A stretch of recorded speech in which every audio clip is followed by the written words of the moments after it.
तो हमारा second lesson है सेट नोटेशन का।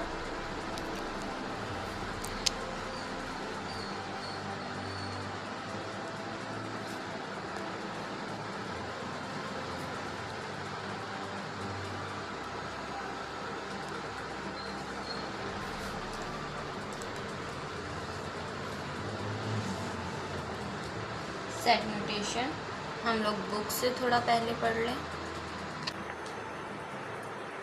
सेट नोटेशन हमारा दूसरा टॉपिक है। हमने पिछले लेक्चर में पढ़ा था सेट की इंट्रोडक्शन के बारे में। हमारा सेकंड है लेसन सेट नोटेशन के बारे में। A set is represented by a capital letter A B C D so on Z of English alphabetics and its members or elements are written within brackets, middle brackets, separated by commas. Set of pets, यानी कि हमने ऊपर पढ़ा है कि जो set है वो इंग्लिश अल्फ़ाबेट्स के कैपिटल लेटर से रिप्रेजेंट किया जाता है, जैसे कि सेट ऑफ पैट्स।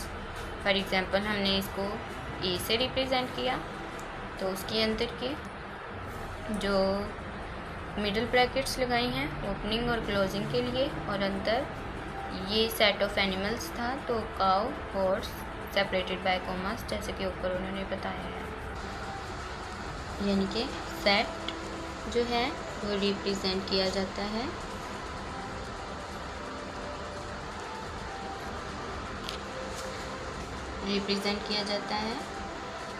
इंग्लिश के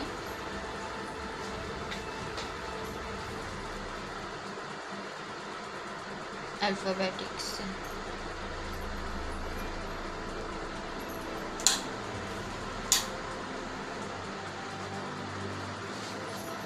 अल्फ़ाबेट्स से, और वो भी capital, such as A B C so on Z। और हमने एक और चीज़ पढ़ी कि उसके अंदर के ऑब्जेक्ट्स को, यानी कि फॉर एग्ज़ाम्पल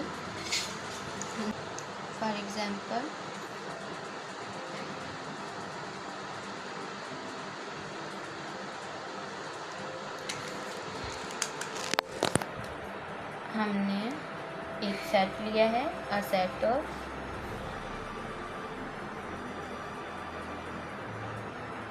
एनिमल्स। अब हमें सेट ऑफ एनिमल्स ले लिया। सेट को किससे रिप्रेजेंट करते हैं? कैपिटल लेटर से। हमने ए ले लिया है इसे, यानी कि सेट ऑफ एनिमल्स को हमने ए से जाहिर किया। इंग्लिश के अल्फ़ाबेट्स के कैपिटल लेटर ए से। हम इसे जेड से भी कर सकते हैं, अंदर के बाकी लेटर से भी कर सकते हैं, एनिमल्स। और हमने दूसरी बात ये पढ़ी कि सेट को मिडल ब्रैकेट से हमेशा रिप्रेजेंट करते हैं, जैसे मैंने पहले बताया था, ओपनिंग, क्लोजिंग, मिडल ब्रैकेट। हमने सेट के अंदर के जो भी ऑब्जेक्ट्स हैं वो इसके अंदर लिखने हैं, और वो भी कॉमा के साथ। सेट क्या था हमारा सेट था एनिमल का, तो हम इसे रिप्रेजेंट करते हैं। सेट को हमने देख लिया कि हम लोग ए से उसको रिप्रेजेंट कर देते हैं। ए को रिप्रेजेंट किया इज इक्वल, यानी कि हमारा सेट था एनिमल का।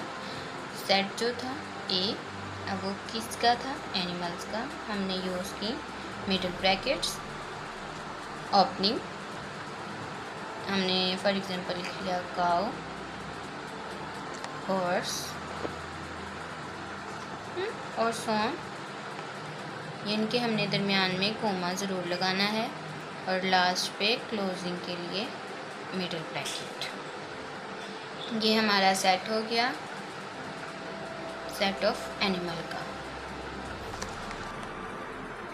अब हम इसको और ब्रीफली देखते हैं। अब जो काउ है, काउ किसका था? सेट ऑफ एनिमल्स का।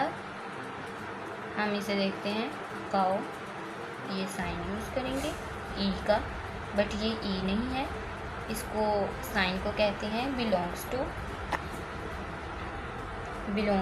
ए। ठीक, अब हम ये इसको रीड करेंगे कि जो ए है, cow belongs to A is read as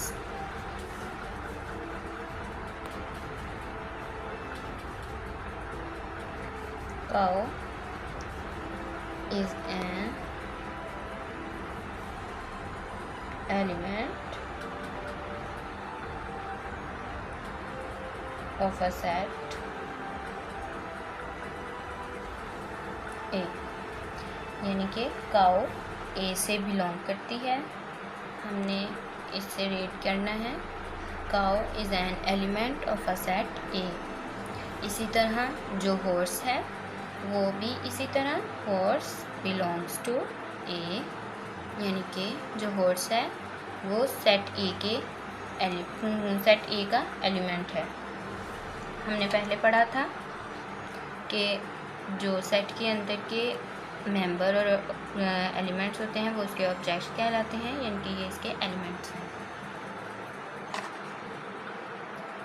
अब हमने ये देख लिया, अब हम थोड़ा सा बुक से रीड कर लें ताकि हमें अच्छी तरह से समझ आ जाए।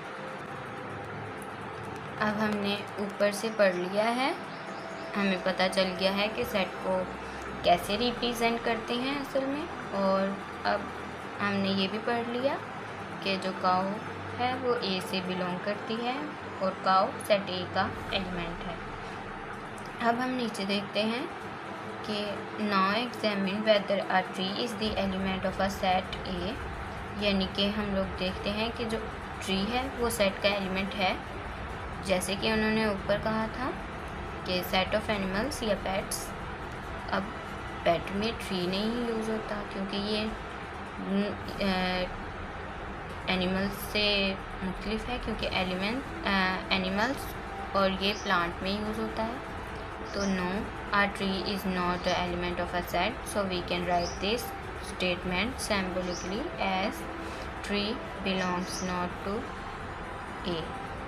मैंने जैसे आपको पहले बताया था, ये ई का सैम्पल यूज़ होता है बिलोंग्स टू के लिए, तो यहाँ ट्री ए से बिलोंग नहीं करता, तो ये नॉट बिलोंग्स टू।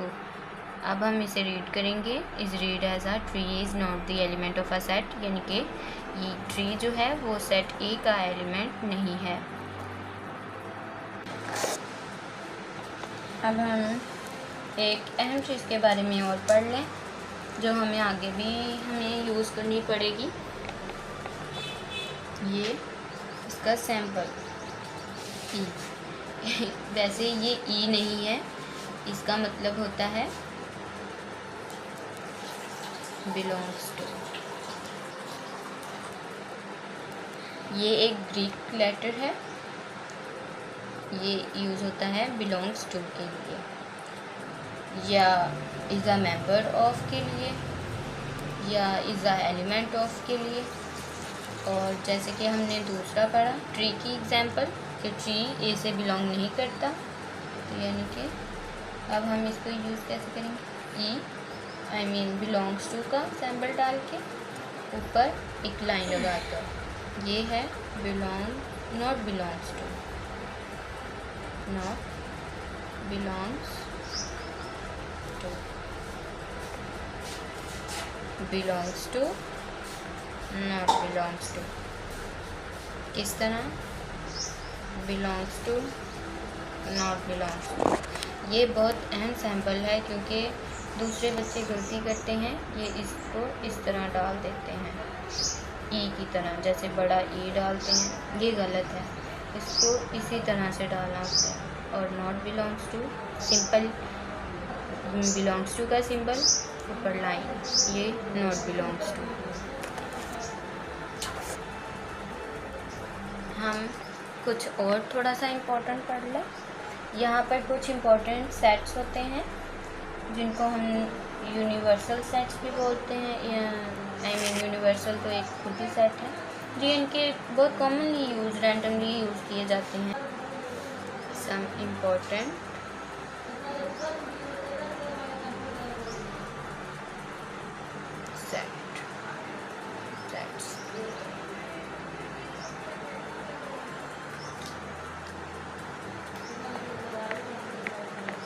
अब हमने उसकी रिप्रेजेंटेशन भी देखनी है। रिप्रेजेंटेशन देखते हैं। अब n मैं पहले लिख लेती हूँ इनको, देखिए n e, ये हमें बाद में यूज़ करना पड़ेगा क्योंकि उन्होंने क्वेश्चन दिया होगा कि n का सेट लिखें, तो हमें इसकी ज़रूरत पड़ेगी। o w p और एक होता है u। ये बुक में नहीं दिया हुआ u, लेकिन ये भी ज़रूरी है। तो अब हम इनको देखते हैं।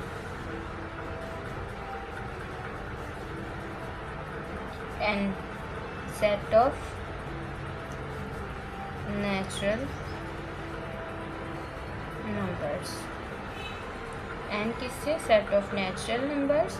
हमने ये क्यों यूज़ किया? क्योंकि नेचुरल का पहला वर्ड n था, लेटर n था, तो हमने इसको n से ही रिप्रेजेंट किया। Set of natural numbers e, यानी कि set of even numbers.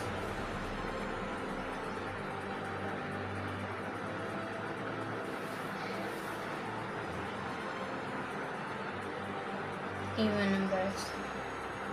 o set of odd numbers. हम ये पहली क्लासों में पढ़ चुके हैं, क्लासेस में, कि इवन ऑड नेचुरल क्या नंबर होते हैं। हमने वहाँ पे होल नंबर्स भी पढ़े हैं। मैं आपको और अच्छी तरह से एक दफ़ा फिर से समझा दूँगी। Set of whole numbers. p set of prime numbers.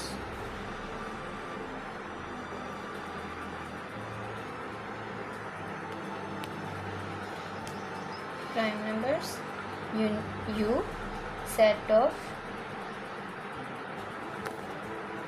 Universal numbers. इसे यूनिवर्सल सेट भी बोलते हैं।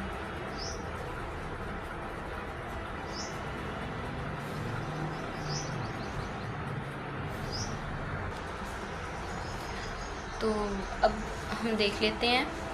पहले आपने पढ़ा है कि natural, even, odd, whole, prime, universal भी पढ़ा ही होगा कि ये क्या होते हैं नंबर्स। हम लोग देख लेते हैं नेचुरल नंबर्स। नेचुरल नंबर्स क्या हैं? इनके n का सेट। नेचुरल नंबर्स का natural number 1 2 3 so on bracket close, यानी कि ज़ीरो को छोड़कर बाकी जितने भी नंबर्स हैं वो सारे नेचुरल नंबर्स कहलाते हैं। और अब हम देख लें whole numbers. Set of w is equal to set of whole numbers. Set of whole numbers natural क्या था? ज़ीरो को छोड़कर बाकी तमाम नंबर्स नेचुरल नंबर्स कहलाते हैं। होल नंबर्स ज़ीरो को शामिल करके, यानी कि ज़ीरो को साथ मिलाकर बाकी जितने भी नंबर्स हैं वो सारे होल नंबर्स कहलाते हैं। होल नंबर्स में ज़ीरो आएगा लेकिन नेचुरल नंबर्स में नहीं आएगा। Even, E is equal to set of even numbers, यानी कि E is equal to even numbers क्या होते हैं? हमने पहले भी पढ़े हैं कि जो जोड़े में हों, यानी कि दो, इवन में ज़ीरो भी यूज़ होता है।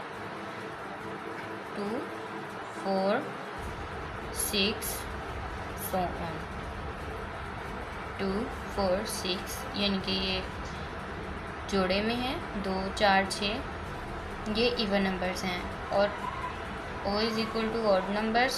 ऑड क्या होता है? ऑड हमने पहले भी पढ़ा है। इवन के अलावा जितने भी बाकी नंबर्स रह गए हैं वो सारे ऑड हैं। 1 3 5 7 so on ये सारे ऑड नंबर्स हैं। हम देख लेते हैं set of prime numbers P। Prime numbers क्या होते हैं? प्राइम नंबर्स वो होते हैं जो खुद के अलावा किसी और नंबर पर डिवाइड ना हो। 1 3 4 2 पे हो जाता है, 5 6 भी हो जाता है 3 पर, 7 8 हो जाता है, 9 भी हो जाता है, 10 11 नहीं होता, 12 13 नहीं होता। यानी कि इसी तरह के बाकी जितने भी नंबर्स हैं वो प्राइम नंबर्स कहलाते हैं। यानी कि वो नंबर्स जो खुद के अलावा किसी और पर डिवाइड ना हो वो सारे प्राइम नंबर्स हैं। और यूनिवर्सल सेट, यूनिवर्सल में हर चीज़ आ जाती है। ज़ीरो को शामिल करके सारे इंटीजर्स, प्राइम, ऑड, इवन सारे आ जाते हैं। 0 1 2 सो ऑन। इस दुनिया में जितनी भी गिनती मौजूद है ना वो सारी यूनिवर्सल सेट में मौजूद होती है। Example number 1, right the elements of the following sets. उन्होंने कहा है कि इसके अंदर के एलिमेंट्स को लिखो। A B C इन्होंने दे दिया है हमें अंदर के एलिमेंट्स भी। तो हम देख लेते हैं। हम पहले A को यूज़ करते हैं। उन्होंने कहा है अंदर के एलिमेंट्स को लिखो। तो हम लोग लिखेंगे 1 belongs to A, 2 belongs to A, 3 belongs to A, 4 belongs to A and so on। इसी तरह सेकंड का triangle belongs to B, square belongs to B, circle belongs to B। इसी तरह नेक्स्ट। और example number 2, whether the following are sets or not. अब हमने जो इसकी इंट्रोडक्शन पढ़ी थी हमें अब वो यूज़ होगी हमारी इस एग्जाम्पल के अंदर। जैसे कि A 1 2 3 4। अब हमने इसको देखना है कि ये सेट है या नहीं। अब हम यहाँ नीचे सॉल्यूशन तो दिए हुए हैं लेकिन हम इसे खुद ही गौर करते हैं।